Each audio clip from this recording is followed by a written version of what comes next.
Saya Ya nggak apa. Setiap ini selalu berusaha saya rekam. Cuman maklumlah sudah tua. Kadang-kadang di tengah jalan baru ingat. Terima kasih diingatkan. Aduh, ilah. Normal baik. itu.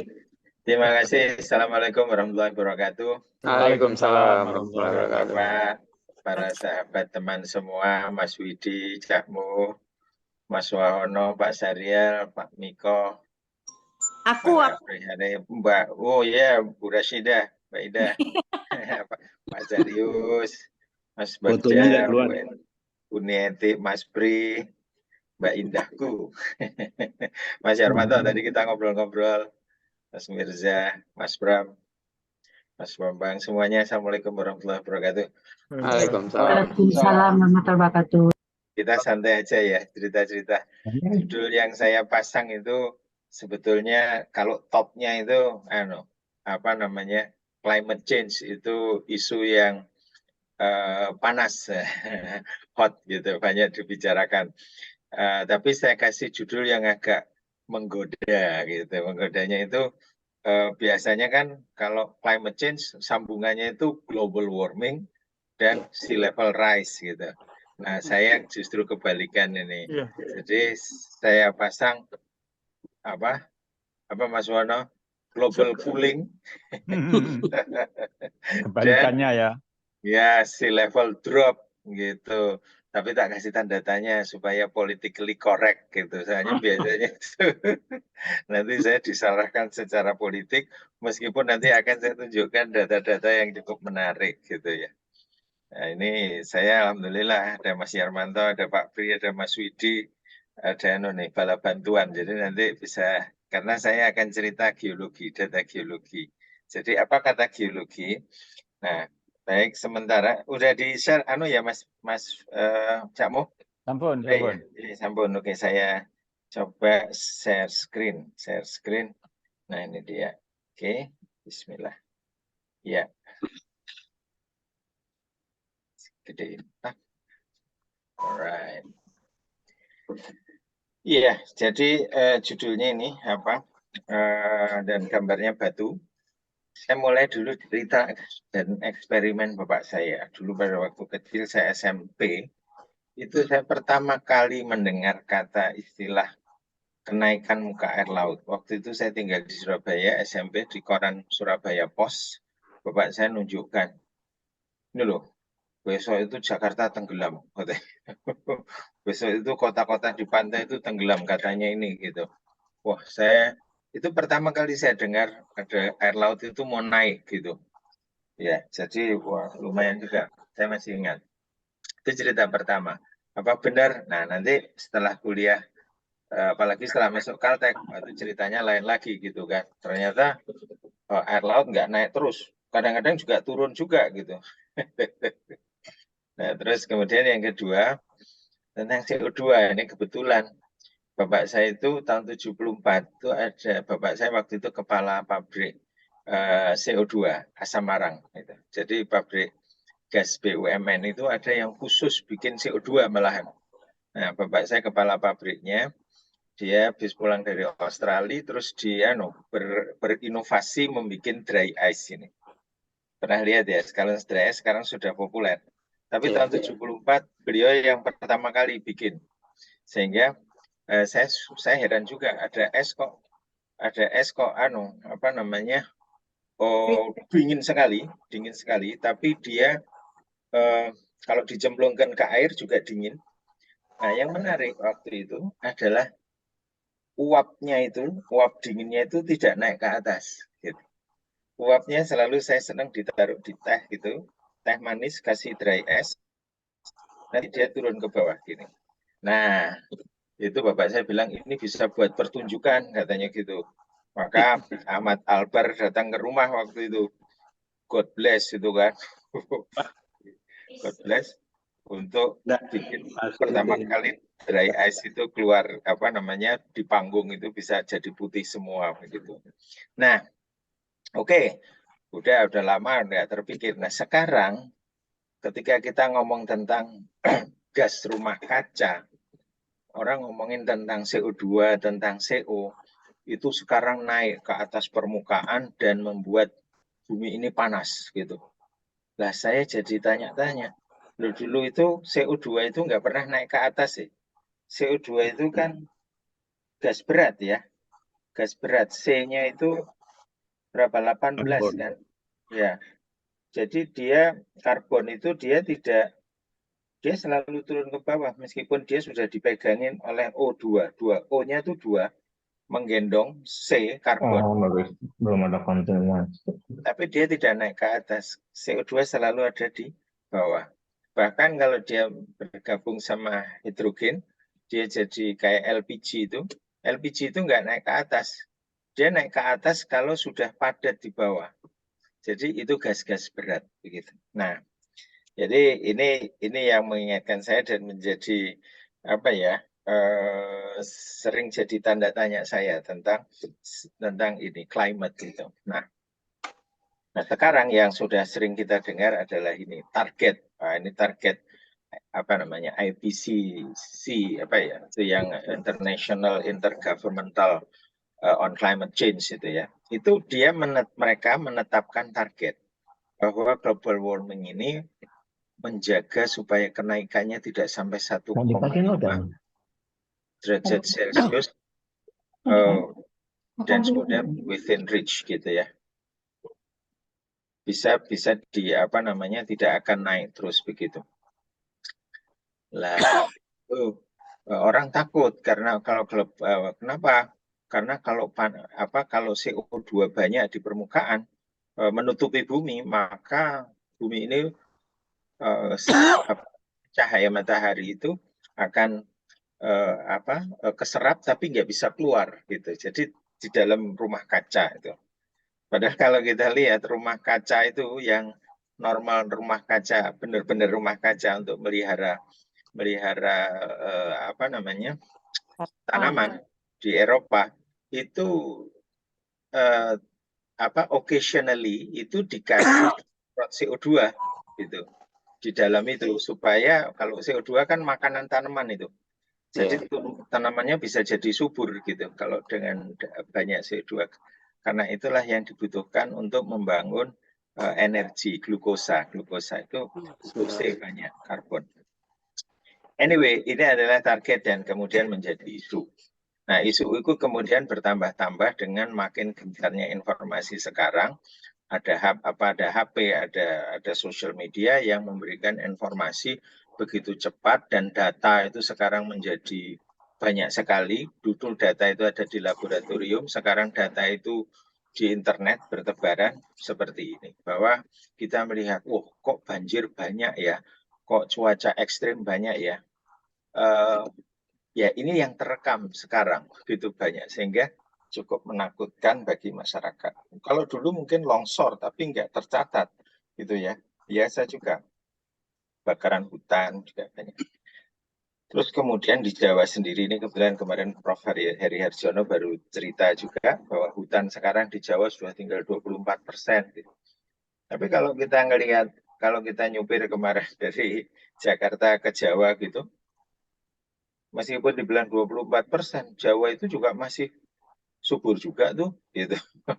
Oke, memang saintis kadang-kadang memberikan angka itu menakutkan gitu ya, publik. Tapi kalau orang tinggal di desa mungkin juga tidak terlalu worry gitu. Nah kemudian sampah juga begitu.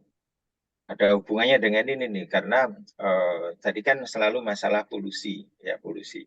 Ada udara yang makin kotor, kemudian polusi. Nah ini ada peta menarik ini ya, peta menarik. Kemudian kemarin saya dengerin presentasinya Prof. Heri Harjono itu. Pak Heri Harjono itu dulu Deputy LIPI ya, Deputy LIPI. Sering kita diskusi juga. Nah, peta ini peta bukan dari dia tapi dari dari Amerika ya, dari National Academy of Science ya, Academy of Science atau apa saya lupa, pokoknya dari Amerika ini, NOAA kalau nggak salah. Nah itu yang merah-merah itu adalah bukan suhu ya, tetapi plastik sampah. Kan sering kita dituduh Indonesia ini negara paling banyak sampahnya di laut. 74 ranking keempat dunia, malah kadang-kadang dibilang ranking 1 Asia sampahnya. Nah, tapi ternyata kalau dipetakan sampah dunia itu yang pakai plastik, yang mengapung di laut itu, kebanyakan ya di sana itu, di dekat California, di Amerika itu, ya sana. Terus kemudian di selatan, di bawah Madagaskar, lalu di Eropa. Gitu. Nah, unfortunately, Indonesia itu berada di batas dua lautan, sehingga ini ada aliran arus yang abadi, yang sering saya sebut di beberapa presentasi itu cerita tentang aliran air dari Pasifik ke Lautan Hindia yang biru itu, namanya thermohaline, ya thermocline thermohaline temperature itu jadi garis suhu arus air hangat yang mengalir di permukaan sampai di kedalaman 50 meter sampai di bawah lagi 50 lebih gitu, yaitu dari Pasifik ke India. Ini akibatnya bawa sampah banyak sekali ke Indonesia gitu. Lalu ngumpul di mana? Di pantai-pantai, bukan di lautnya gitu ya. Sampah dari Filipina, dari Jepang masuk juga ke Indonesia. Baik, itu berita yang cukup sering membuat masyarakat kita itu berkecil hati. Indonesia ini udah makin panas, hutan terbakar, nanti akan pokoknya katastrofik lah begitu ya. Air laut naik, Jakarta tenggelam dan lain sebagainya. Nah, sampah juga kita paling buruk, sehingga seolah-olah kita itu hopeless gitu. Nah, is that so? Gitu.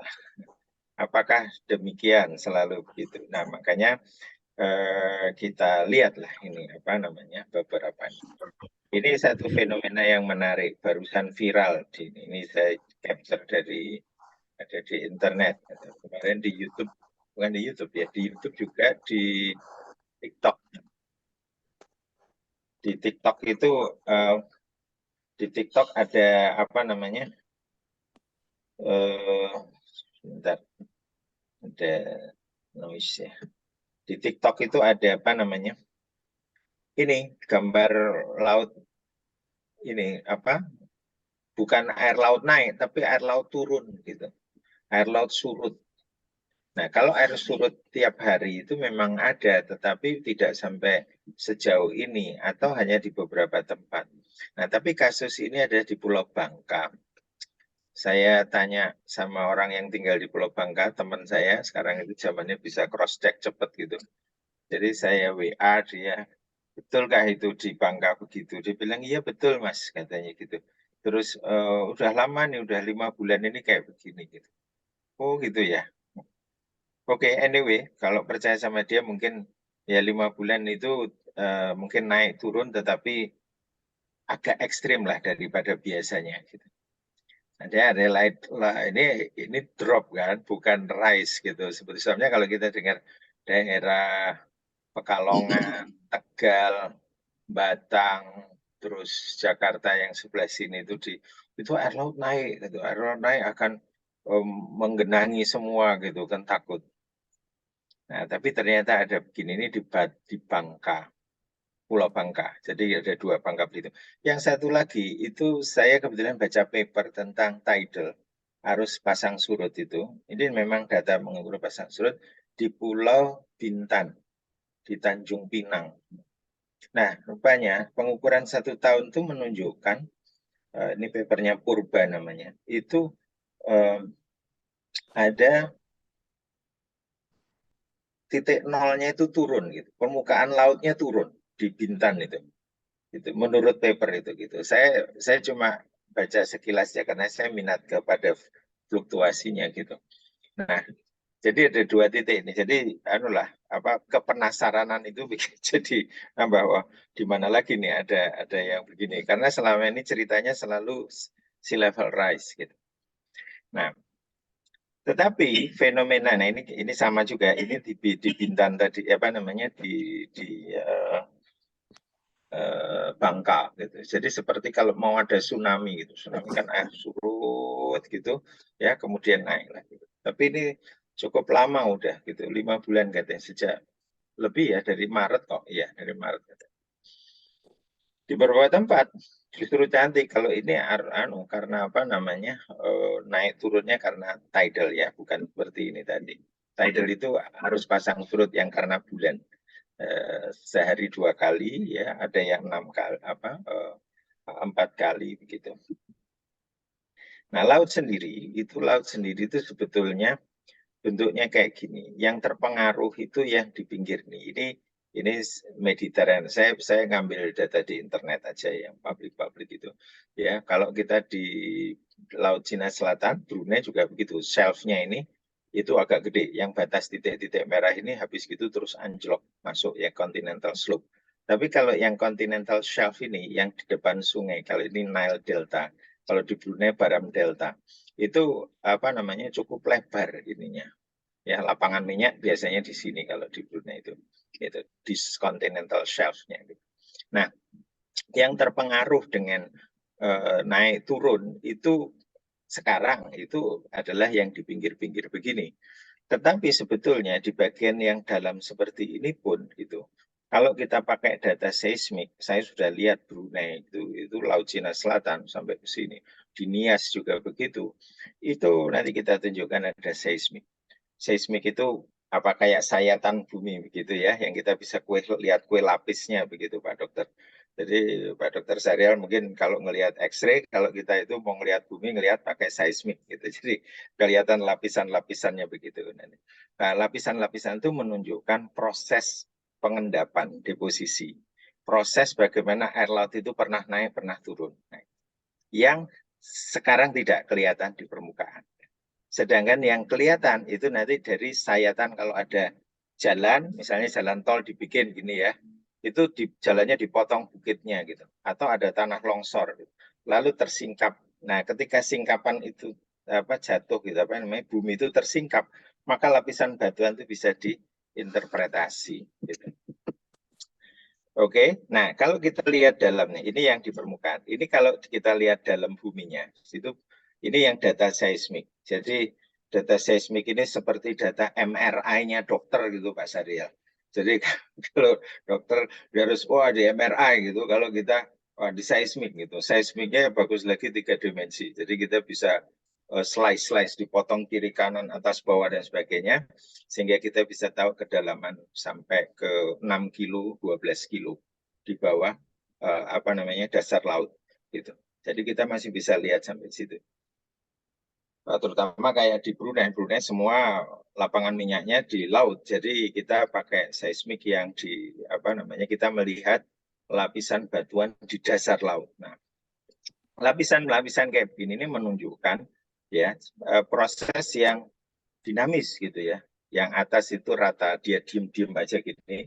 Tapi kalau dia miring gitu, seperti ada slope-slope tadi itu.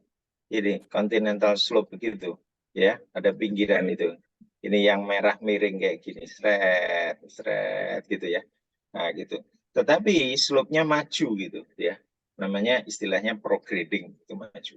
Kita bisa lihat bahwa ini maju atau mundur gitu. Jadi kalau istilahnya sekarang misalnya pantainya maju, pantainya mundur gitu ya. Jadi kalau tadi yang Bangka tadi itu ketika surut itu berarti pantainya maju ke arah laut gitu ya. Prograding gitu. Tapi kalau yang mundur gitu itu regrading gitu, mundur dia gitu. Nah, begini bisa jadi makanan biasa buat geologis seperti juga kalau dokter ngelihat di MRI begitu. Jadi kelihatan anomali, kelihatan ada apa, makanya nanti ini ada struktur yang mungkin ada minyaknya dan lain sebagainya gitu. Ya. Nah, kalau tersingkap di permukaan itu seperti ini.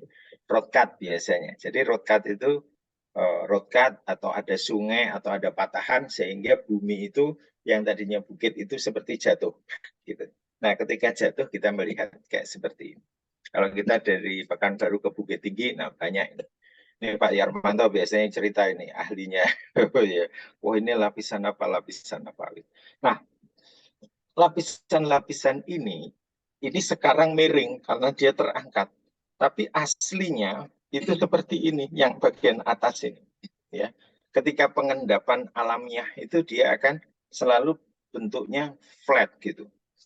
Contohnya saya lihat di Laut Cina Selatan, di offshore Brunei, itu ada satu lapisan di kedalaman 2000 meter itu flat sekali. Sampai 100 kilo ke sana, 100 kilo ke sini. Jadi, wah ini landing buat airport bagus banget, tapi di dasar laut. Tapi flat sekali. Dan flat, datar sekali. Nah, itulah kemudian apa yang seperti ini itu bisa menimbulkan lapisan-lapisan yang ini. Nah, warna-warna ini buat geologis ada artinya penting. Misalnya yang hitam-hitam ini, yang coklat, ya coklat hitam ini, itu adalah lapisan yang butirannya kecil sekali, atau biasa dipanggil shale, gitu, atau serpih. Nah, diendapkan di mana ini? Itu adalah ciri endapan air yang dalam, laut dalam atau danau dalam. Gitu. Kalau di Sumatera ini ketemu itu adalah danau tua dalam gitu ya, Amantrof gitu ya. Nah, kalau di beberapa lain yang hitam gini itu black shale, itu adalah indikasi dari endapan laut dalam. Gitu. Jadi pada waktu diendapkan dulu dia merupakan bagian dari struktur laut dasar laut dalam. Lalu ketika dia naik ya, jadi tebal-tebal, kue lapisnya ditebal, bulky kayak begini ya, yang warnanya coklat-coklat ini sebetulnya agak putih gitu. Itu adalah pasir, lapisan pasir yang butirannya lebih gede. Artinya dia kemudian terjadi deposisi yang di pantai. Jadi kalau yang jauh itu kecil, dalam, gelap gitu ya. Lalu kemudian itu. Nah, dengan data seperti ini, geologis kemudian bisa mengetahui bahwa proses terbentuknya itu mengalami mengalami lingkungan pengendapan yang berbeda-beda. Dari laut dalam berubah jadi laut dangkal, kemudian kembali lagi laut dalam. Jadi ini kan tadi yang hitam ini, hitam lapisan tipis-tipis ini. Itu satu lapisan kayak gini bisa diendapkan juta tahun, mungkin enggak puluhan ya, ratus ribu tahun gitu ya, satu lapis gitu ya. Ya, terus naik terus ke atas begitu. Kemudian ini pasir dangkal, ini pantai gitu ya. Ini laut dalam, ini pantai. Kemudian kembali lagi. Ini ada suatu batas yang biasanya disebut unconformity ya, atau tidak konform, kemudian ada laut dalam lagi. Nah, proses itu yang kemudian kalau geologis bilang kita bisa membuat peta paleogeografi, geografi zaman dulu, Jadi kita bisa lihat, zaman dulu di sini itu laut, zaman dulu di Minas itu dasarnya adalah danau yang dalam gitu. Nah, seperti itu ya, pada beberapa dari data ini dan data ini. Nah, dari ini itu kemudian ada yang membuat korelasi namanya. Batuan di sini urutannya begini, batuan di Sumatera urutannya begini, di Brunei urutannya begini, di Kalimantan begini, terus di seluruh dunia. Akhirnya beliau bisa membuat satu grafik kurva yang disebut kurva-kurva ini, bahwa menunjukkan perubahan permukaan lautan dari waktu ke waktu, gitu ya, selama umur bumi. Ini cuma sepotong bagian atas saja, peta sebelah kanan ini ada biru ada putih ini ya. Ini namanya geostatic curve. Geostatic curve itu adalah kurva yang menunjukkan air laut itu naik turun ya. Diukur dari apa? Jadi dari apa taunya? Di dalam batuan yang kayak gini nih, kalau dikikis itu pasti ada fosilnya. Nah, fosil kecil-kecil, foraminifera itu. Jadi bukan fosil manusia atau fosil dinosaurus, bukan. Dia fosil kerang kecil-kecil atau foraminifera yang kemudian didating itu, diukur data isotopnya yang keluar dari situ, gitu ya. Isotopnya kemudian dipetakan. Nah, akhirnya ketahuanlah ini peta yang ini tadi saya pikirkan mendatar ya supaya gampang difahami ya, sebetulnya itu kalau dari atas ke bawah itu adalah yang atas muda, yang bawah tua. Ingat pengendapan itu dari bawah dulu kan, kalau baju noto juga bawah dulu kemudian noto ke atas. buku juga begitu. Nah, pasir, lempung, batuan juga begitu dari bawah laut ke atas. Nah, tapi karena itu berhubungan dengan waktu, saya miringkan supaya gampang dilihat ya. Ini tinggi muka laut hari ini, bukan tinga itu ya, sorry salah ketik. Nah, itu yang garis biru itu adalah permukaan air laut hari ini, gitu. Ya, permukaan laut hari ini. Sedangkan ini ada 0 titiknya ya, 0, 100, 200 ya. Nah, pernah suatu saat itu laut itu pada berapa tahun? 30 juta tahun yang lalu, 30 juta tahun, sampai 65 juta tahun yang lalu, atau 65 juta tahun lalu sampai 30 juta lalu, itu sekali-sekali menyentuh 200. Ya. Ini mungkin saya salah, bukan 200 meter, 200 feet kali ya. Biasanya itu hanya feet. Mungkin Mas Hermanto bisa mengoreksi saya. Meter atau feet ini. Nah, ini yang biru itu adalah tinggi muka air laut hari ini. Relatif. Kita lihat ini ya, peta ini. Apa namanya? API Ternyata. gravity. Ya. 200 API gravity. Oh, bukan API ini. Ini bukan gamare. Bukan gamare, Mas. Ini maaf. Eustatic, ya, eustatic. Jadi eustatic itu sea level rise, sea level drop itu. Nah, ini tuh naik turun gitu ya, naik turun. Ini berdasarkan dari batu tadi. Ya, batu lapisannya ada fosil foraminifera, diidentifikasi isotopnya apa gitu, terus kemudian dia bisa tahu.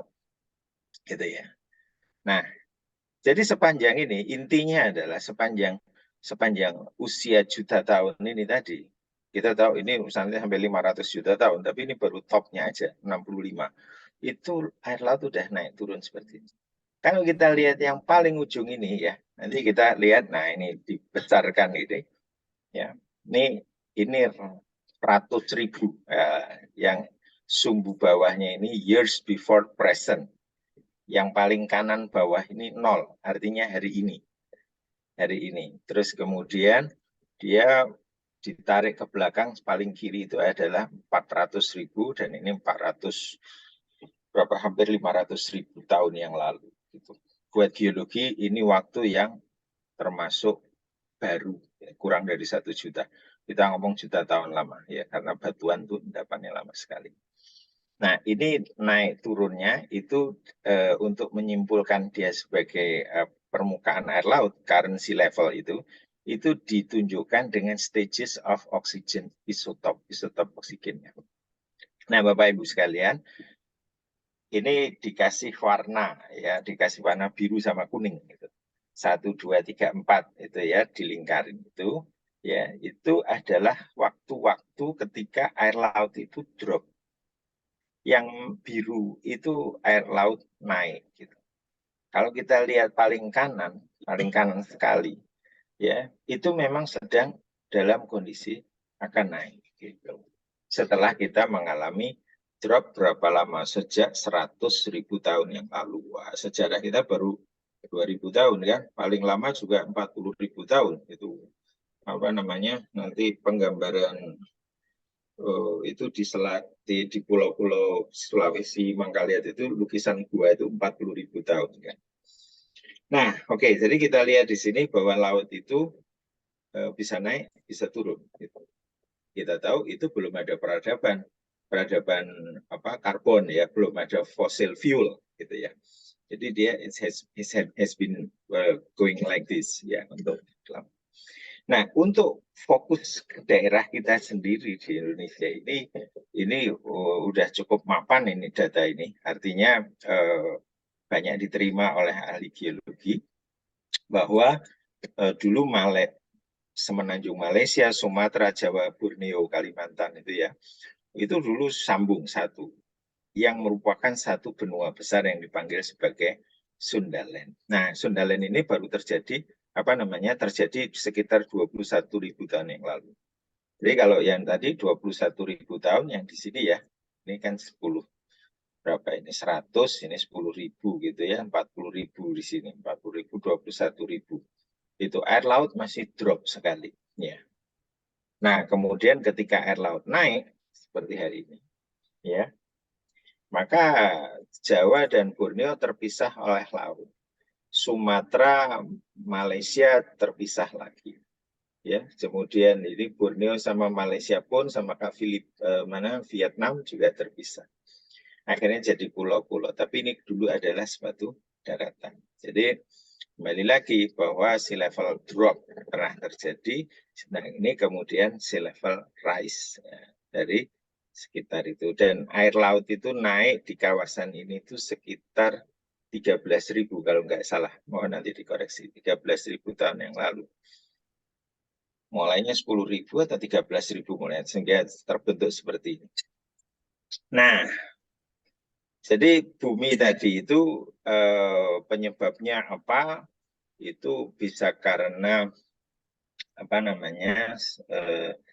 Ketika dia berotasi pergantian kutub utara selatan bumi, atau dia sedang mengikuti apa namanya putaran elipsoid di dalam ini solar system gitu. Bahkan sebetulnya kan kita itu sedang bersama-sama keliling galaksi kan. Nah, itu wah ini bumi 71% air. Jadi mesti ya kita bawa air 1 ember, kalau lari aja juga goyang-goyang gitu kan. Ini juga goyang-goyang gitu. Nah, gunung-gunung kita itu juga, ini saya mau mulai cerita yang efek yang lebih kecil lagi, kecil ya besar lah, gunung kok ya. Tapi dibandingkan dengan kalau ngomong bagat plate tektonik gitu, gunung relatif lebih kecil lah gitu ya. Itu daerah kita itu punya jumlah gunung yang agak istimewa. 75% gunung berapi itu adanya di Indonesia. Dia suka meletus, ya, aktif namanya juga, ya kan? Dan ternyata perubahan-perubahan itu cukup memicu perubahan peradaban di dunia, itu ya. Ini terjadi karena itu tadi pertemuan ring of fire. Jadi pertemuan lempeng-lempeng di sini itu bikin nggak stabil gitu. Ada yang tenggelam, ada yang naik dan sebagainya. Ada yang jadi jerawatnya banyak sekali, atau jerawat bumi itu ya gunung berapi ya. Nah, salah satu gunung berapi yang saya mau contohkan di sini, ini saya sudah pernah cerita kalau nggak salah, yaitu Gunung Samalas. Gunung Samalas itu adalah Rinjani Purba, gunung di Lombok. Ketika dia meletus itu luar biasa, sampai sisanya terbentuk danau seperti ini, kayak Danau Toba di puncaknya. Jadi Danau Toba meletus juga luar biasa, Toba super volcano. Tapi itu sejarah manusia masih dianggap belum ada gitu ya. Tapi kalau ini sudah ada, ini 1-2 tahun abad ke-13, jadi 1257 dia meletus. Dan ini adalah letusan terbesar dalam sejarah, yaitu VIE 7. VIE 7. Kalau Krakatau itu VII Volcanic Eruption Index-nya itu 5. Antara 5 dan 7 itu, yang 7 itu 100 kalinya gitu, kayak perkaliannya gempa bumi itu, magnitudo gempa bumi. Nah, sekarang jadi danau, tapi dulu yang terlempar seberapa banyak? Dulu itu tingginya Samalas itu 4.200 dan 3.726 sekarang jadi banyak yang terlempar. Efek ini adalah dia menyebabkan suatu saat yang bumi ini mendingin ya. Dan letusannya itu terkirim ke seluruh bumi. Ya, debunya, debris atau istilahnya itu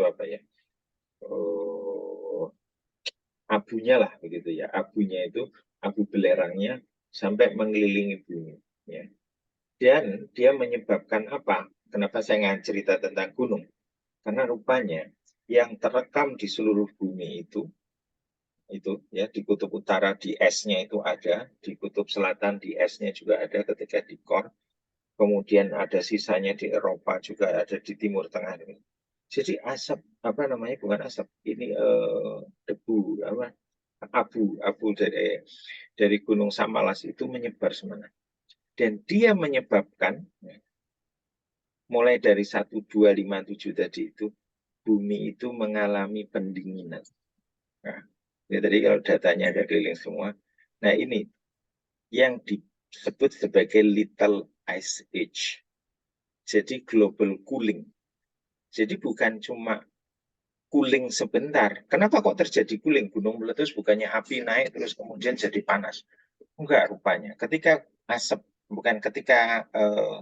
abu itu naik ke atas permukaan, dia itu kemudian berhenti di troposfer atau apa yang atas itu, menyebabkan dia memproteksi, dia seperti mengotori langit itu, ya, panas matahari itu terhalang. Jadi kayak mendung berkepanjangan. Akibatnya bumi ini mendingin.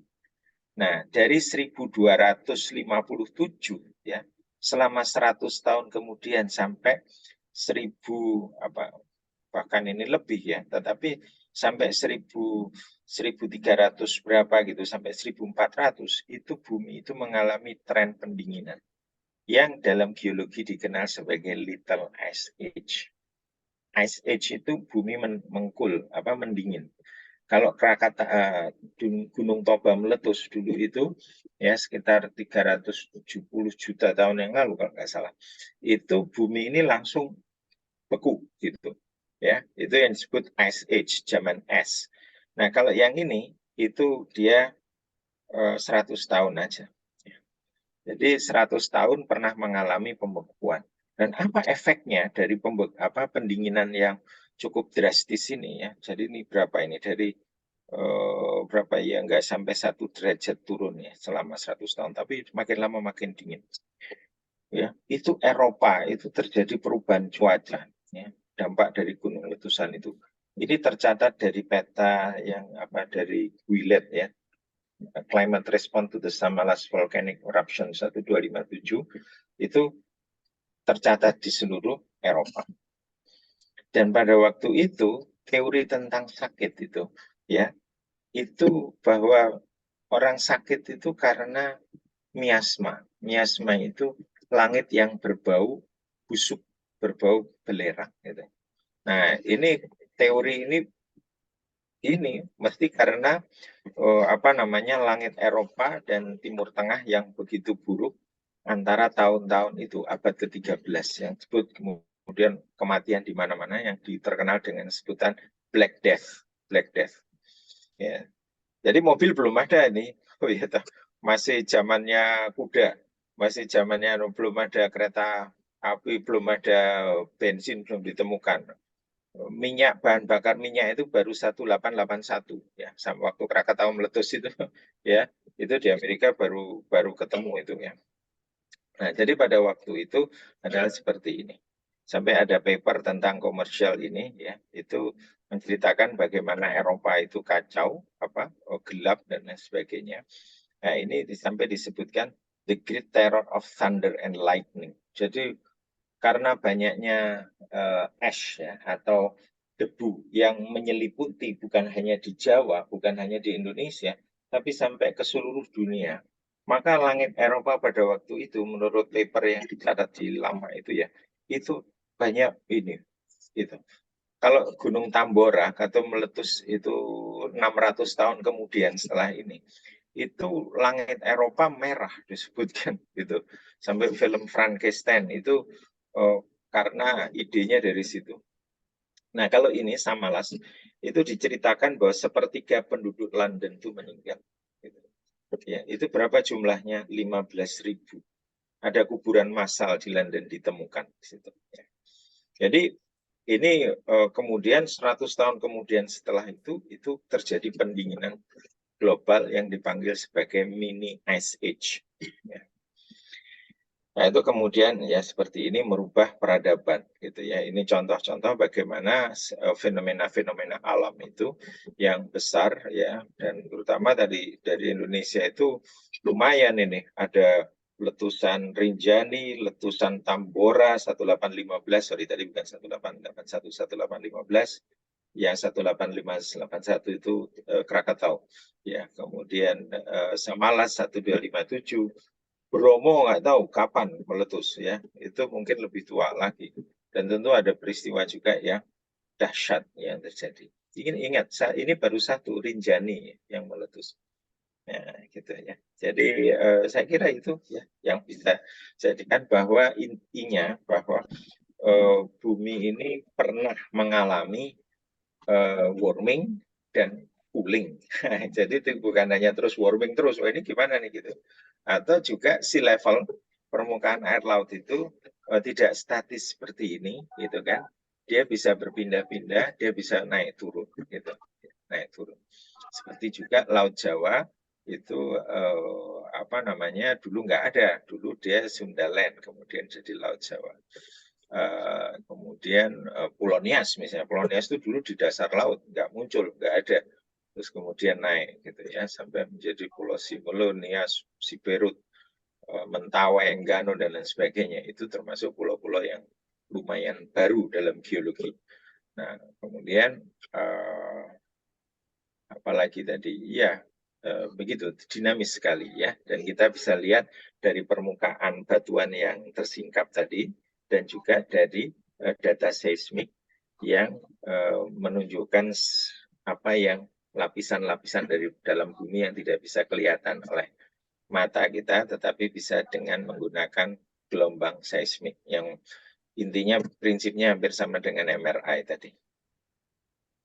Baik, itu yang saya share. Mas Muh, saya kembalikan. Monggo Oke. silahkan kalau Matur ada suwun. ngobrol-ngobrol. Ini saya ayam ada Mas Yarmanto nih, nanti yang bisa cerita. Ya, iya betul. Ada Mas Widi, ada Pak Pri tadi, ya. Monggo silahkan. Oke, terima kasih Mas Agus. Jadi memang ini bagi kami-kami, bukan kami semuanya ya, saya lah khususnya, itu memang awam aja melihat itu, oh begitu ya, oh begitu ya. Jadi bukan bukan memang oh memang begitu, enggak begitu, karena memang sebelumnya saya nggak tahu. Jadi mudah-mudahanlah ini sebagai wawasan yang bisa menambah ilmu-ilmu kita lah ya, semuanya yang tadinya awam. Ya. Cuman saya mendahului pertanyaan aja Mas Agus. Tadi memang banyak menceritakan memang apa penurunan ya, dari dulu-dulu kayaknya prosesnya menurun ya, menurun. Jadi belakangan ini ada istilahnya banjir rob. Banjir rob itu seolah-olah air laut itu kayaknya sudah naik gitu loh, membahayakan, dan bahkan katanya Jawa tahun sekian mau tenggelam lah, Jakarta tahun sekian mau tenggelam. Nah ini airnya yang naik atau pulaunya yang turun? Nah itu aja pembukaan pertanyaan awam saya. Terima kasih. Ya, Monggo. Oke, iya itu tadi kita juga perlu data itu Mas, jadi nggak bisa gampang ini. Tapi selama ini kan datanya itu selalu orang menceritakan tentang pantai utara Jawa, ya, yang kemudian bisa air lautnya naik kalau digabungkan dengan cerita melelehnya es di glasier, ya, atau apa namanya subsiden. Subsiden itu ya mendelep gitu Mas ya, bahasa Jermannya itu mendelep gitu ya. Jadi apa namanya turun gitu permukaan tanahnya gitu. Nah, apakah yang itu gitu ataukah itu dua-duanya gitu air lautnya. Nah, tapi seperti saya ingatkan bahwa kepulauan kita itu berada di atas lempeng yang kecil-kecil gitu ya. Jadi makanya dinamis gitu. Dinamis itu artinya bisa aja naik, bisa turun dan lain sebagainya. Dan yang kasus baru tadi itu yang saya ceritakan Bintan sama Bangka gitu. Kok ada kayak begitu? Jangan-jangan Bangka dan Bintan sedang mengalami kebalikan dari subsidence, dia naik barangkali. Nah, ini gimana nih geologi regionalnya harus dipelajari lagi nih gitu ya. Gitu. Nah, kalau dia subsidence itu dia turun gitu, yang turun. Karena kan di bawahnya Jawa itu ada satu yang dipanggil sebagai lempeng samudra yang menunjam masuk di bawah Jawa gitu ya. Yang itu yang nanti ketika dia tersendat-sendat maka terjadilah itu namanya apa namanya yang megatrust itu ya, megatrust itu masuk itu. Nah, itu kan tentu menyebabkan lapisan di atasnya itu tidak stabil. Banyak gempa. Jawa ini gempanya luar biasa. Seismicity-nya paling tinggi itu di sini. Ya, seluruh pulau itu seismisitas itu artinya apa namanya indeks kegempaannya tinggi sekali gitu di sini. Kalimantan nggak ada, Kalimantan rendah sekali, gitu ya. Tapi tantangannya lain lagi masalahnya. Gitu. Jadi apakah dia air lautnya naik atau buminya yang turun? Nah, dugaan saya, nah ini dugaan saya sudah bukan jadi geologis lagi, udah mantan. Itu adalah apa namanya turun gitu, bukan air lautnya yang naik karena jumlah volume untuk bisa menaikkan sekian itu harus yang mencair itu bukan es kutub, tapi es di atas gunung-gunung. Gitu. Kalau es di kutub mencair, itu akan terjadi kurang lebih keseimbangan.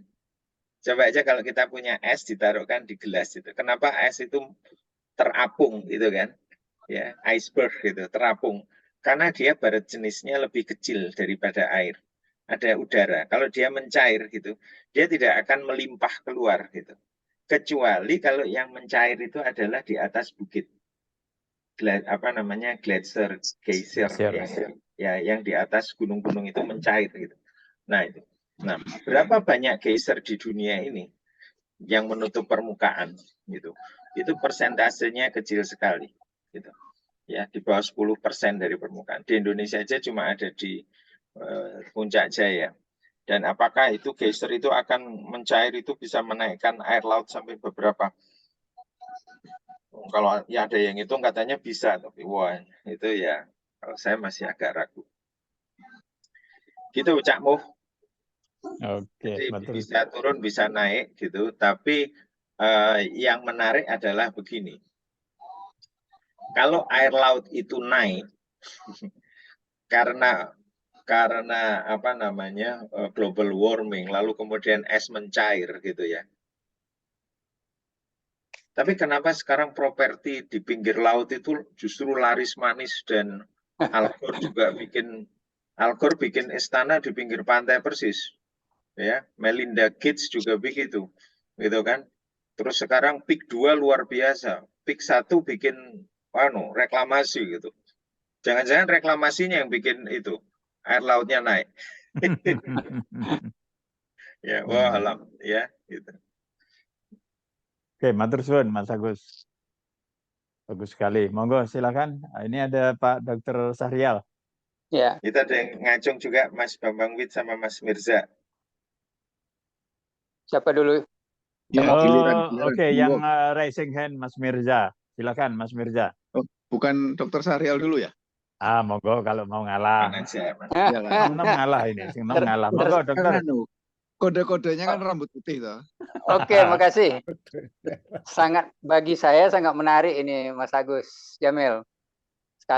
Baru sekali ini saya nggak tahu tadi tergerak aja mau dengar ininya Zoom-nya. Nah, cuma kepikir saya dari grafik up and down-nya air laut itu yang udah dideteksi dari lama sekali. Nah, kira-kira secara nggak sengaja terdeteksi nggak kalau kita di dalam Al-Quran kan Nabi Nuh itu membuat perahu di atas bukit. Saking kan besarnya banjirnya, perahu itu sampai ke bukit itu sehingga perahunya bisa berlayar. Nah, kalau kita logikanya waktu itu pasti air laut di bumi itu naik ya. Nah, itu sempat terdeteksi secara tidak sengaja pernah menjadi pertanyaan nggak di gambaran grafik yang didapat oleh para ahli itu? Itu aja pertanyaan. Oke, grafik tadi itu kalau ditarik kayak gini, itu dari hari ini sampai ke ratus ribu tahun. Wah, itu ratus ribu tahun. Sedangkan peradaban manusia itu apa namanya yang manusia sekarang zaman Nabi Adam dan sebagainya, lalu kemudian Nabi Nuh itu kurang dari itu, jadi kurang dari ratus ribu gitu ya. Kalau manusia yang menggambar di gua-gua di Mangkalihat di Kalimantan, di Ayeyar Rock di Australia, di New Zealand, di Timaru, kemudian di Leang-Leang Sulawesi, itu diprediksi paling tua itu di Sulawesi, itu 40.000 tahun. 40.000 tahun. Anda bisa gambar. Nah, Nabi Nuh kapan? Wallahu a'lam, saya nggak tahu gitu kan.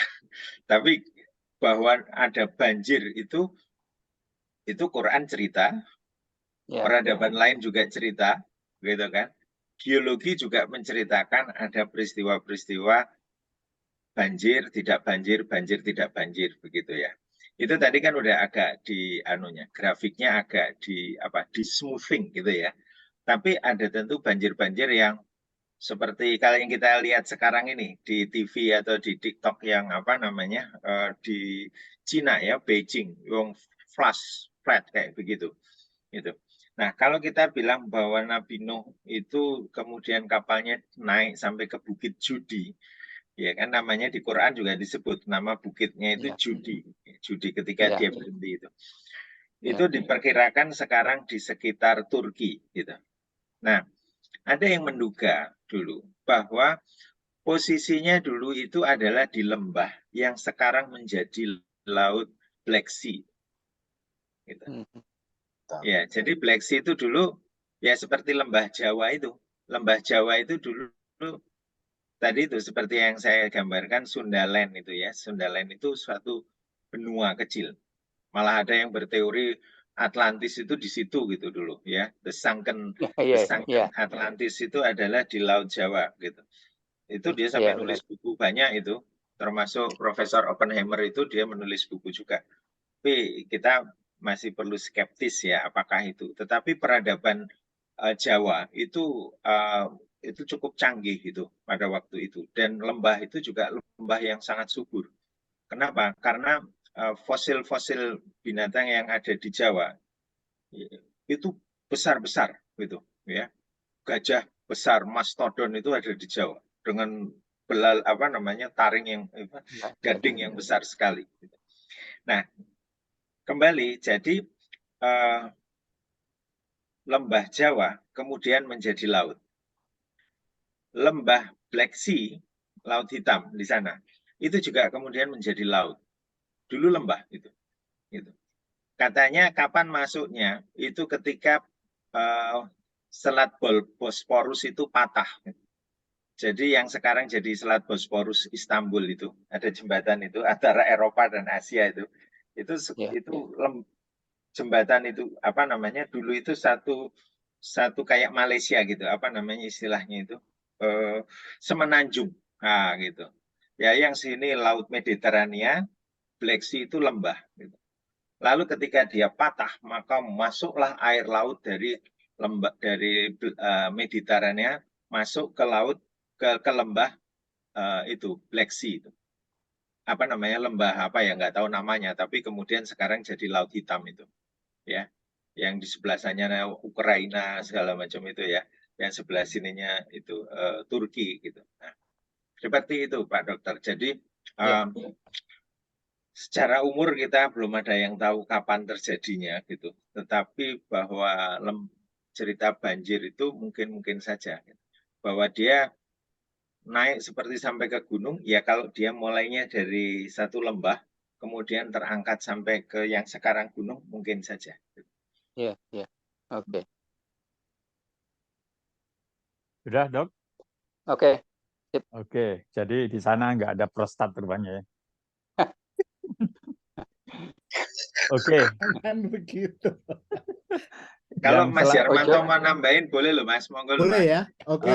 Ya coba, monggo silakan. Ini untuk diskusi aja. Menarik Pak Agus, terima kasih banyak. Mas Widi, Mas Pri, monggo. Tadi sambil ngobrol ya Pak ya. Tadi yang pertama Pak Agus tanya itu skalanya apa? Skalanya kalau nggak salah seingat saya ya, itu meter Mas Agus. Meter ya, oke. Meter, ya. Jadi memang skalanya gede banget. 200 meter pernah terjadi air laut 2 meter. Nah, tadi itu dari tesisnya Pak Agus yang memang menarik, dan dari pertama saya juga dari dulu orangnya itu kritis. Jadi selalu ingin membuat sesuatu yang menjadi menarik. Jadi yang tadi global cooling, kemudian sea level drop itu memang saya mention ini memang ada sesuatu mesti cara menyampaikannya itu saya udah hafal dulu. Jadi benar secara umum kalau kita sekedar diskusi gitu, dan saya kemudian ada datanya, jadi kita pengetahuan umum saja. Kalau kita lihat sejarahnya bumi sekitar, boleh saya share Mas Mo? Biar Monggo, kita monggo. dikit, boleh ya? Ini bukan ini supaya namanya juga diskusi itu ben apa Ben namanya, jelas. ben gampang, ben gampang. Oke, monggo, silakan. Bentar ya. Oh ini dia. Screen 1. Oke, screen 1. Apa sudah kelihatan? Oke. Dah. Ya. Nah ini kira-kira tadi temperatur apakah betul menurun di bumi itu? Pak Agus betul sekali.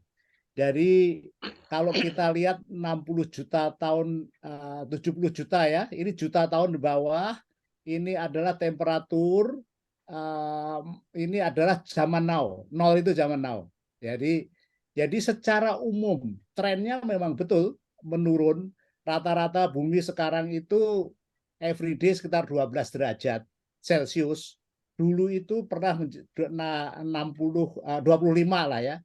Itu zaman-zamannya kalau kita di Sumatera Tengah itu endapan brown seal gitulah ya, itu saus rocknya Sumatera itu gitu. Nah itu kalau kita lihat skala yang besar. Namun demikian kita itu kan manusia itu relatif. Kalau kita lihat, bentar saya tunjukkan data yang kelihatan juga ya.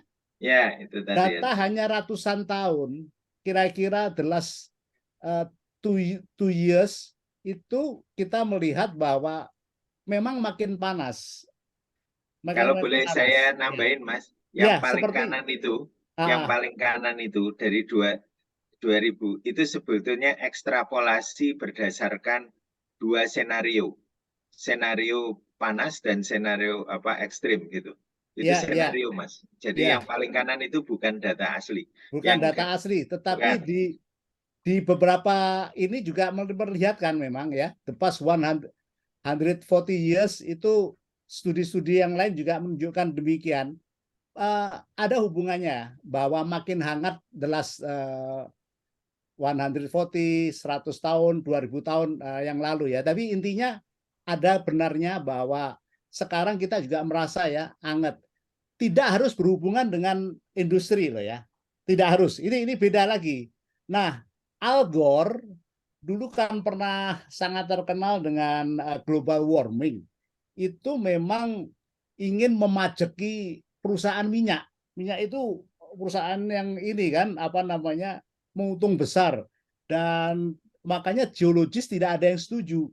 Jadi saya ada papernya, nanti saya share, the false alarming itu apa yang dibicarakan Al Gore itu data-data yang ada benernya tetapi is not right one to one gitu loh. Apakah tadi Pak Agus juga ngomong, apakah CO2 kontributor utama? Itu dalam sejarahnya juga tidak.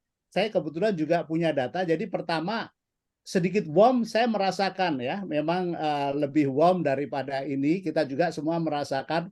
Kemudian ini data yang lain lagi, ini menunjukkan dalam sejarahnya malah dari 600 juta tahun ini kurvanya temperatur, ini kurvanya CO2. Nah yang ini kurvanya temperatur, jadi nggak beraturan kan, tidak harus align one to one, tidak berkorelasi. Tidak berkorelasi langsung. Nah, namun demikian bahwa kita hidup diarahkan untuk banyak menanam, kemudian kita mengurangi polusi. Siapa yang nggak setuju? Saya sudah beberapa kali di HPC sharing Jakarta udaranya sangat kotor. Itu saya lihat, saya alami, dan saya juga selalu protect. Dan itu semenjak zaman COVID teman-teman juga sharing kan. Oh di sini udara biru, tetapi catatan saya udara di Jakarta itu PM2,5 masih tidak bagus. Intinya ada bahwa kendaraan itu bukan hanya kendaraan, kayak batu bara, PLTN itu membuat polusi dan membuat environment tidak bagus, itu pasti. Tetapi tidak seperti yang Pak Agus tadi sudah ngomongkan bahwa mungkin kita terlalu agak ekstrim cara ini kan ya digembar-gemborkannya sehingga membuat orang sangat ketakutan. Nah, kemudian ada hal lain lagi. Saya yang belum sedikit ini sekedar untuk diskusi dengan Pak Agus tadi punya data yang bagus di Bintan dan di Bangka ya, katanya surut.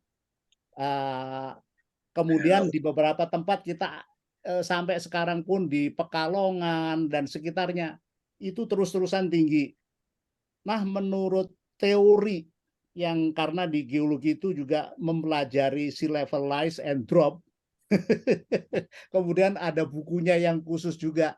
Sebetulnya ada 4 faktor yang mengalami. Apa sih faktor-faktor yang membuat sea level bisa naik dan turun? Dan itu memang lebih teknis banget. Dan diantaranya yang tadi sudah pernah disebutkan, adanya tektonik, yaitu adanya naik turunnya karena itu, kemudian ada eustasi sendiri, kemudian ada sedimentasi yang lebih banyak dari erosi-erosi, kemudian muka air laut sendiri. Jadi ada rumusnya, dan salah satu yang apa namanya itu nanti yang tercermin di dalam sedimentasi yang Pak Agus lihatkan tadi itu bagus banget. Di mana ada sedimen-sedimen menunjukkan lebih dalam dan lebih dangkal dan sebagainya. Tapi intinya bahwa sesuai dengan judulnya Pak Agus, apakah getting warm atau getting cool itu tergantung dari kita melihat skala ya. Kalau skala sejarah bumi betul, tetapi the last 140 years is getting warm, okay, it's look like it's right. Apakah itu ada korelasinya dengan CO2? Sejarah bumi tidak menunjukkan, tidak harus korelasi bahwa CO2 meracuni manusia itu pasti lah ya, meracuni manusia ya. Jadi CO2 kan tidak sehat untuk manusia, untuk tanaman bagus, itu benar. Jadi itu diskusi-diskusi yang mungkin sekedar untuk memancing juga sharing pengetahuan bersama lah, apa yang kita tahu aja.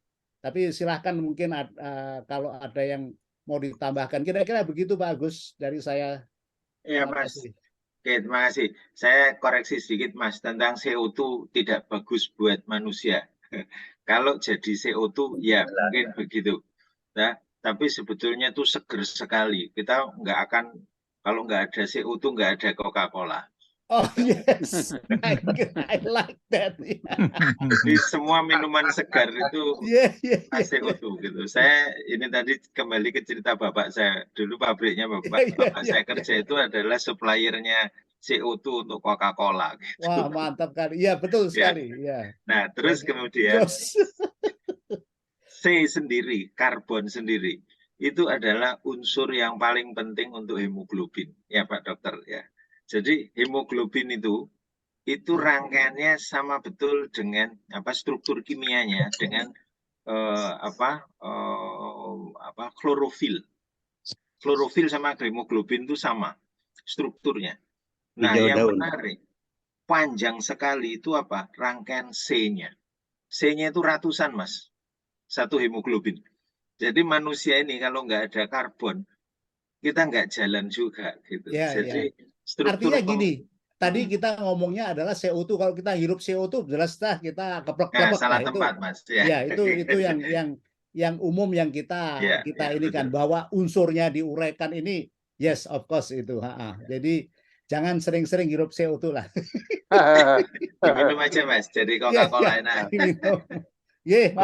Kalau nggak ada Coca-Cola diganti Sprite. Wah. Ya, CO2 juga sama Mas. Mantap. Terima kasih. Oke, matur suwun Mas Yarmanto, penjelasannya lebih membuka wawasan kita lah. Oke, terima kasih. Nah, ini yang raising hand, monggo yang paling muda Mas Mirza. Ya, makasih Cak Mo dan bapak-bapak yang lain, Mas Agus. Assalamualaikum warahmatullahi wabarakatuh. Waalaikumsalam. Dengerin ceramah, dengerin sharingnya Mas Agus. Saya jadi ingat beberapa bulan lalu saya itu nonton film lama, judulnya The Day After Tomorrow. Mungkin kalau ada yang sudah pernah nonton ya.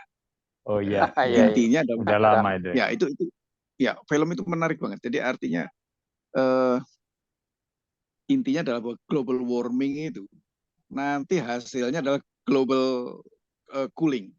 Karena di film itu disebutkan setelah ada global warming, seorang saintis mengingatkan anggota senat dan lain-lain ya, yang lain biasalah ya drama di film ya, nggak percaya. Kemudian beberapa saat kemudian ternyata benar ada badai dari ruang angkasa, si saintis ini menangkap tanda-tanda itu. Jadi apa namanya? Justru ada badai salju atau badai pendinginan yang luar biasa yang menyerang ke bumi, dan New York dan sekitarnya sampai Eropa itu dingin. Benar-benar berubah jadi es gitu. Meskipun setelah beberapa saat kemudian setelah badainya selesai ya matahari mulai bisa bersinar lagi, sinarnya sudah sampai lagi ke bumi dan itu mulai mencairkan es. Jadi apa namanya? Dan itu juga artinya cukup sejalan dengan yang disampaikan tadi, ada global warming, ada global cooling gitu. Cuman ini dalam jangka waktu yang cepat. Jadi nah menurut saya apa namanya? Memang sangat mungkin karena biasanya orang-orang sana kalau bikin film tuh pasti ada dasar, ada ilmiahnya gitu, ada sainsnya yang diambil. Dan itu menarik menurut saya memang.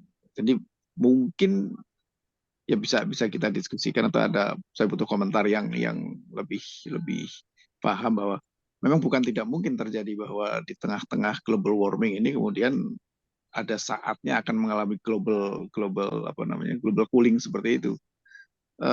Saya kira itu aja sih komentar saya, menghubungkan yang kita dengarkan malam ini dengan film yang pernah saya tonton. Ya, oke Mas. Film yang lalu. Kalau yang belum pernah nonton silakan ditonton, menarik sekali. Ya. Oke, nanti kita tonton. Saya belum pernah. The Day After Tomorrow. The Day After Tomorrow. Oke Mas, saya komentari gini. Jadi cooling itu tadi bisa dari angkasa luar. Ya, karena misalnya gini, bumi sendiri sejarahnya itu kan dari sempalan matahari. Jadi dulu mulainya bola api kita ini, bola magma gitu. Lalu ketabrak oleh meteor, ya. Lalu terjadilah pendinginan bumi. Makanya kita dapat yang panas itu masih sisa di dalam magma itu core-nya. Kemudian lapisan atasnya itu kita adalah dingin dengan air laut itu tadi, yang kiriman dari angkasa luar, dari Kuiper Belt istilahnya. Jadi meteor yang nabrak kita itu adalah planet air, planet es. Itu teorinya, salah satu teori. Nah kalau dalam Quran ya Pak Syahrial, itu di Quran itu selalu wa anzalna minas sama'i ma'an gitu. Jadi air itu dijatuhkan dari langit. Kalau ustadz biasa semua ditabrak sebagai hujan. Tapi kalau saya perhatikan kalimatnya itu ada dua macam. Satu hujan, yang satu adalah original water from the sky gitu. Nah, itu satu Mas Mirza. Jadi pendinginan yang dari langit. Yang kedua adalah pendinginan karena letusan tadi itu. Gunung Samalas, Toba. Samalas itu ketika dia meletus menutup bumi ini dengan abunya, sehingga suhu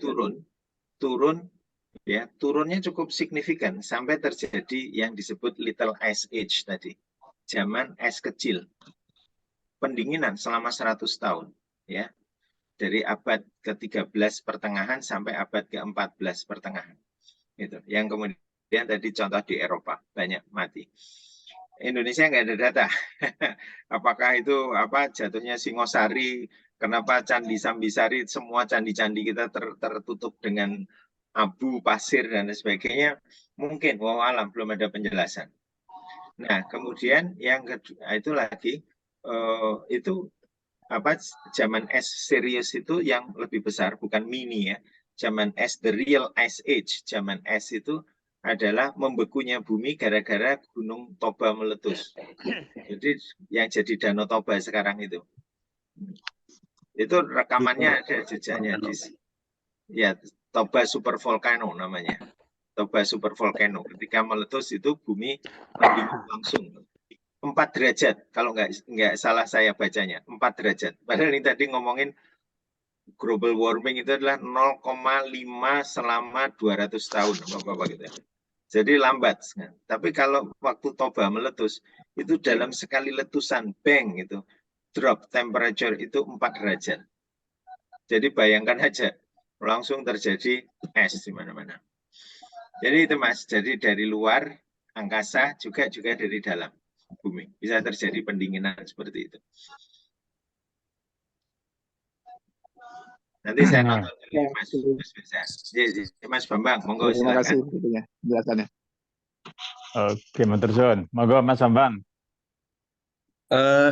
Saya cuma mau komentari mengenai ini Jakarta ya, apa namanya, kualitas udara Jakarta. Tahun lalu di HP saya saya pasang itu namanya AccuWeather.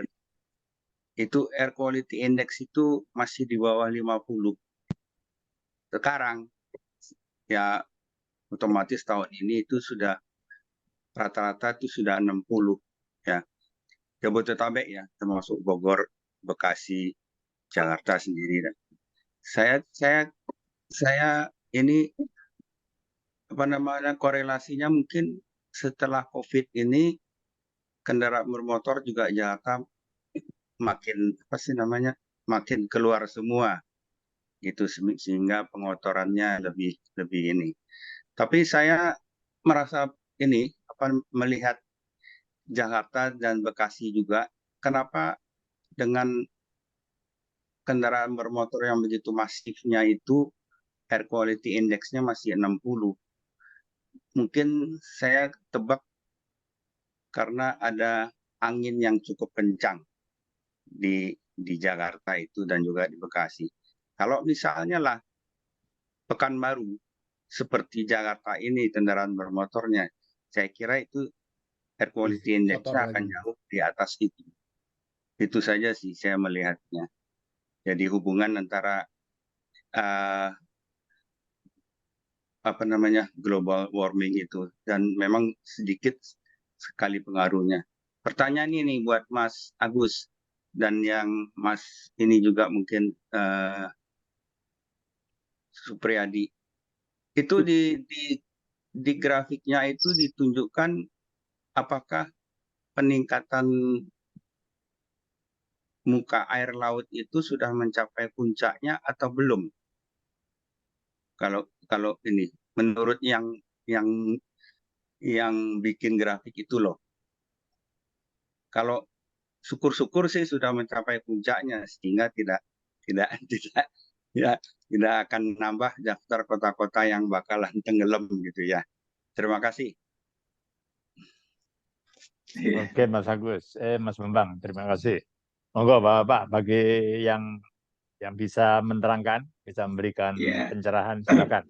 Ya, Kembali sedikit lagi. mungkin saya Ya, tambahkan, Pak Agus. Aku lihat gini aja ya, data geologinya di Pulau Jawa aja ya.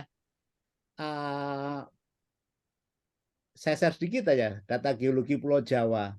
Jadi data geologi ini menunjukkan apa namanya, yang dari pemboran. Ini lapangan yang saya kebetulan dulu pernah di Pertamina. Saya mereview seluruh lapangan-lapangan yang ada sekitar ini ya, sekitar Jakarta lah. Di salah satu sumur di selatannya itu ada sumur Jatinegara. Kira-kira kita masuk 50 meter itu ketemu endapan seperti ini. Namanya Gamping Parigi. Nah, mau nggak mau, di situ dulu memang laut. Artinya seperti halnya di Kepulauan Seribu inilah, ininya ya, ada terumbu, ada ini dan sebagainya. Kemudian secara umum ini adalah susunan batuan yang ada di sekitar ini Jawa Barat ini ya, baik di onshore maupun offshore-nya itu. Kita di sini adalah juta tahunnya, di sini adalah gambaran formasinya, deskripsinya ada, dan kemudian kejadiannya, istilahnya itu tektoniknya seperti apa, itu penyebabnya. Jadi yang biru-biru ini adalah pertumbuhan gamping yang jelas-jelas menunjukkan laut. Yang titik-titik kuning ini adalah pasir yang relatif mendangkal dikit. Kemudian yang ini adalah yang berkaitan dengan ini adalah lempung apa namanya yang tadi disebut Pak Agus, seal tadi, claystone, dan secara umum ini makin mendangkal, akhirnya seluruhnya itu tidak ada laut di sini lagi. Pertanyaan Mas Bambang tadi adalah apakah kita sudah pada puncaknya? Loh, kalau puncaknya tadi itu kita skala yang mana? Kalau skalanya apa namanya tadi grafiknya Pak Agus tadi yang menunjukkan adanya apa kurva air laut yang seperti ini. Nah, kurva air laut itu secara umum kita level 0 di sini dulu pernah sangat tinggi di zamannya kira-kira 50 juta tahun yang lalu. Nah, kita nggak tahu ke depannya itu kan kita juga ini baru now. Kalau kita lihat begini-begini, mungkin 50 juta tahun yang lagi mungkin akan naik lagi. Apakah within our lifetime? Mungkin no. Itu aja, Mas. Jadi ini adalah sejarah yang sangat panjang. Kalau bumi masih ada dan belum kiamat ya mungkin akan mengulang-ulang ya, cyclic gitu, Mas. Itu aja mungkin yang kita ini kan. Kita nggak bisa tahu. One never knows apakah itu sudah puncak atau belum. Menurut saya demikian. Oke, ada tambahan Mas Agus? Iya, jadi istilahnya yang dipakai sekarang. Kalau tadi kan Mas Bambang udah nggak sabar nih, kapan nih puncaknya? Udah lewat belum? Tenang aja Mas, tenang aja. Iya, apa namanya, Belanda masih jauh. Jadi apa namanya, belum. Artinya gini, kurva tadi itu dinormalisir gitu. Jadi bahwa pernah terjadi sekitar apa namanya 200 meter dari sekarang gitu. Kalau sekarang tadi kan kita lihat itu masih tenang-tenang aja itu kan. Nah, bisa terjadi 200 meter. Tetapi ingat ya bahwa itu air. Tetapi Gunung Himalaya yang tingginya 8.000 meter itu dulu di dasar laut, Mas. Ya, Himalaya di dasar laut. Jadi artinya dia terangkat tinggi sekali gitu. Bisa terangkat begitu. Gitu selama berapa juta tahun. Jadi makanya kita tenang-tenang aja, Wong. Kita umurnya juga nggak sampai 100. Belanda masih jauh. Itu juta tahun, itu hitungannya juta tahun gitu. Jadi nggak apa-apa gitu. Jadi insya Allah nanti pada waktu itu sudah ada presiden yang memindahkan ibu kota lebih aman lagi ke dalam. Tenang aja gitu. Jadi selalu manusia itu beradaptasi gitu. Jadi pulau kita juga bisa makin besar, bisa juga menjadi makin kecil. Kita tidak tahu. Yang tentang dinamika itu ada. Nah, lalu tugas kita apa? Gitu. Tugas kita ya menjaga bumi ini dengan baik gitu. Itu mission dalam agama Islam. Kalau saya ini maaf kalau ada yang non Muslim, di dalam agama Islam itu ini yang saya selalu ingatkan ke teman-teman yang suka dakwah, karena apa yang suka disitir itu adalah ayat telah terjadi kerusakan di darat dan di laut karena ulah tangan manusia. Itu memang ada ayat begitu, memang terjadi begitu. Tetapi ada yang lebih kuat kalau menurut saya, itu di surat Al-Qasas 77.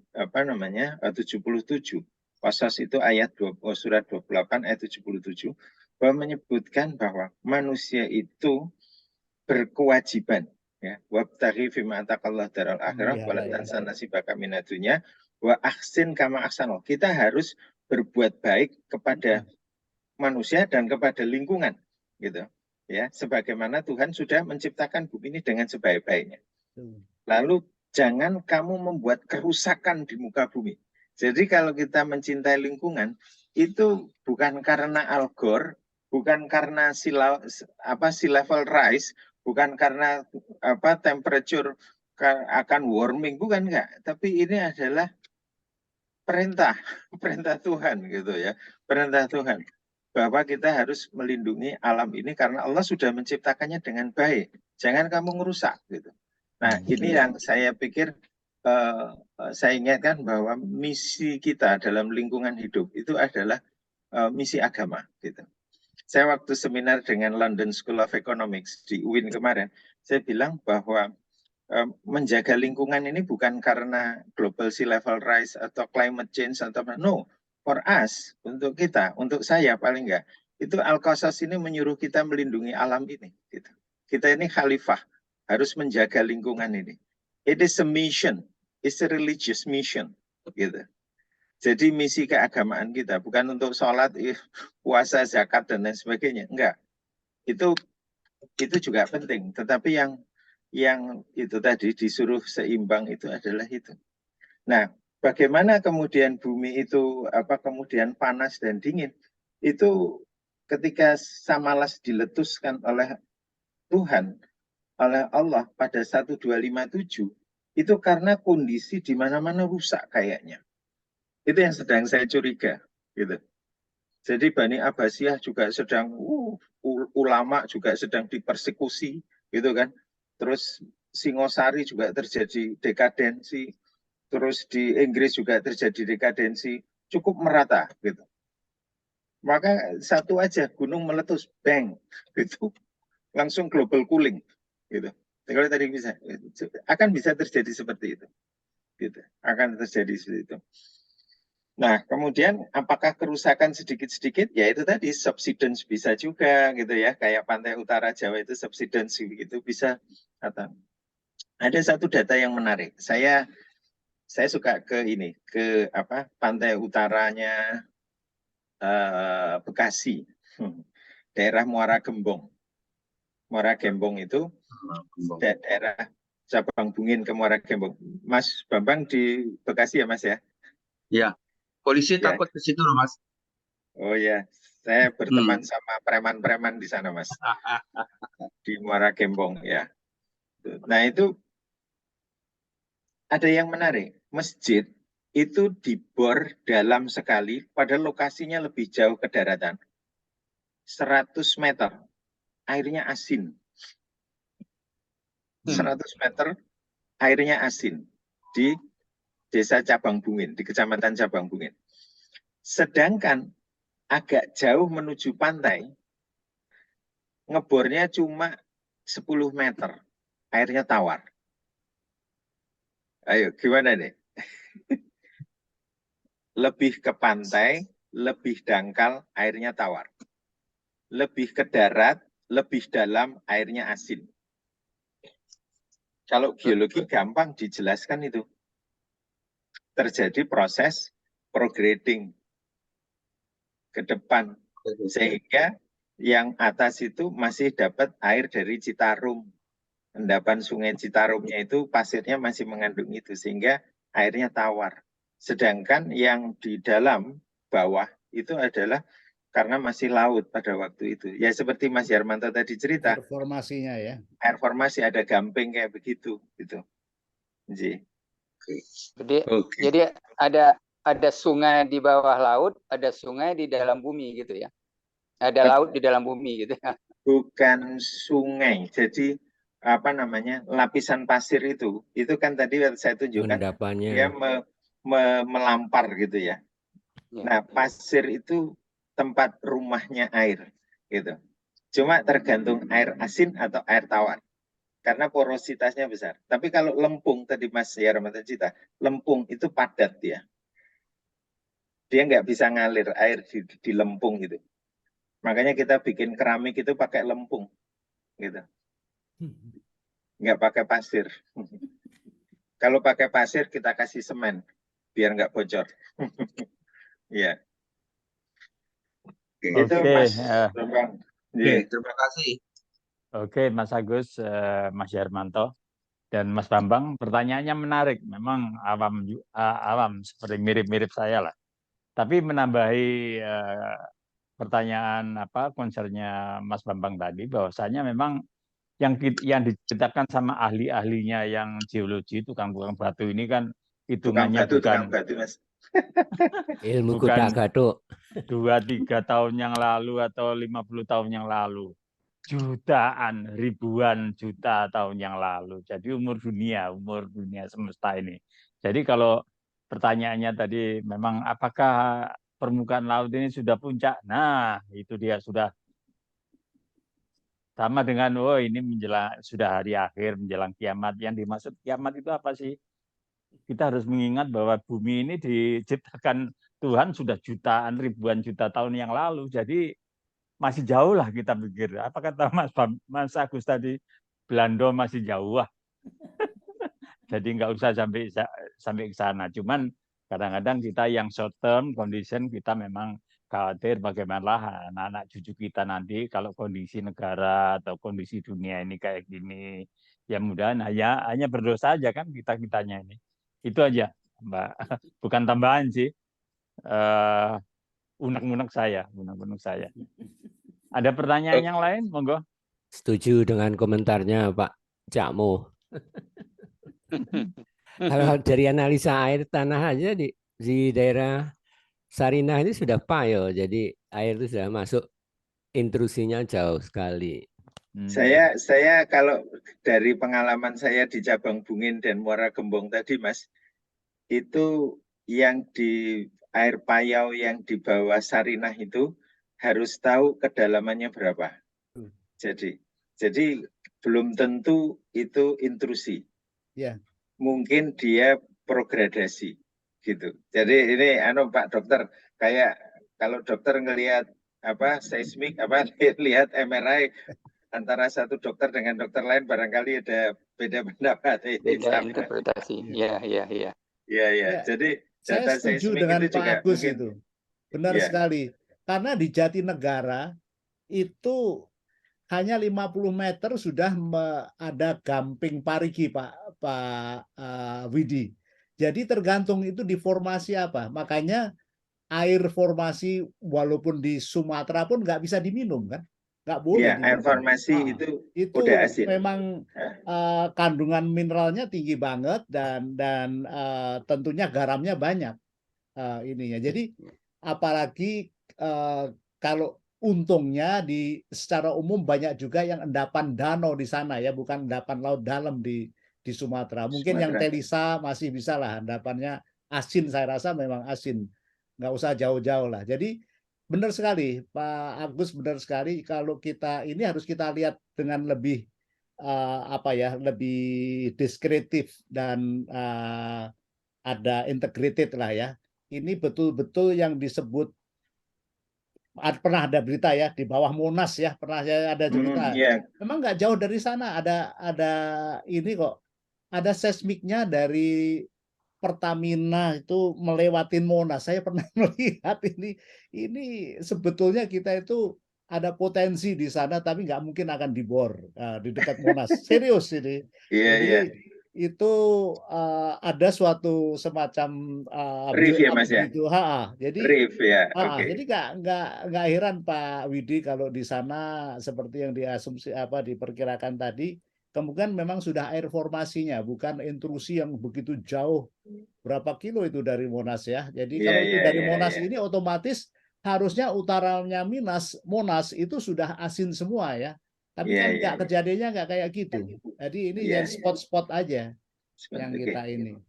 Oke, bagus itu datanya. Itu prospeknya ada persis di bawah istana itu, Mas. Wah, mungkin gitu. Tapi itu makanya tanya teman-teman mau Pertamina yang di Kuarnas. ya. Teman-teman Kuarnas yang punya data dan saya beberapa kali diundang ke sana. Ini ada sih Pak sebetulnya, tapi ya kita nggak akan bisa lah. Nggak akan ngebor di situ ya. Oke, matur suwun Bapak narasumber yang luar biasa, tambah banyak wawasan kita. Ini waktu juga memisahkan kita ini sudah jam 9.30.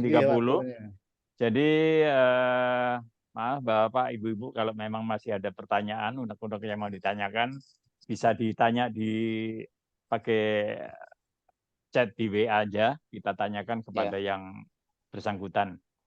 Jadi untuk itu kami ucapkan terima kasih kepada Mas Agus, kepada Mas Yarmanto, Mas Widi, ahlinya ya. Dan kita semua terima kasih bisa hadir pada malam hari ini, sehingga kita bisa bertatap muka Monggo berfotoria kita, dimunculkan semuanya wajah-wajah kita Mas yang Pram belum masih tanya kopi hubungannya sama lapisan batuan tadi, Mas. Tuh, cocok itu. ah, itu Lebih tanggal asem kalau 26 aja nanti. Oh Nanti iya, kita sambil terakhir tanggal 26. sambil pesan ini, titip pesan dari kami. Itu untuk next 2 weeks belum ada loh narasumbernya. Barangkali jatahnya untuk eksternal ya, kalau ada referensi. Kalau prostat. Kalau nggak ada iya, prostat iya. itu. Iya. Prostat. Bagus. Gimana dong? Karena udah tahu usulin waktu itu, Cak. Oh iya, oke. Iya mau Eksternal. itu mau dengar. Eksternal dulu, eksternal. Nantilah. Jadi Pak Dokter Syahrial next month ya, Pak Dokter. Oke. Oke, terima Ayo, kasih. jempolnya Mas Iwan ini jempolnya. Nah, Jempolin saya, jempolin. Jempol. Oke, siapa tukang foto? Eltaf? Ya. Iyalah, Oke, ahlinya. terima kasih. Oke, baik. Terima kasih semuanya. Terima kasih. Sama-sama, terima kasih. Terima kasih semuanya. Terima kasih. Terima kasih, Mas Agus. Adi. Terima kasih Pak Agus dan Assalamualaikum. Assalamualaikum. Waalaikumsalam. Warahmatullahi wabarakatuh. Matur nuwun izin. Salam buat kawan-kawan di Bandung, Mas Arif. Ya, Mas, sama-sama. Terima kasih. Assalamualaikum. Waalaikumsalam. Waalaikumsalam warahmatullahi wabarakatuh. Sehat Mas Widi, sehat Mbak Pur. Sehat. Oke. Amin. Oke, terima kasih. Saya tutup ya. Ya. Selamat istirahat.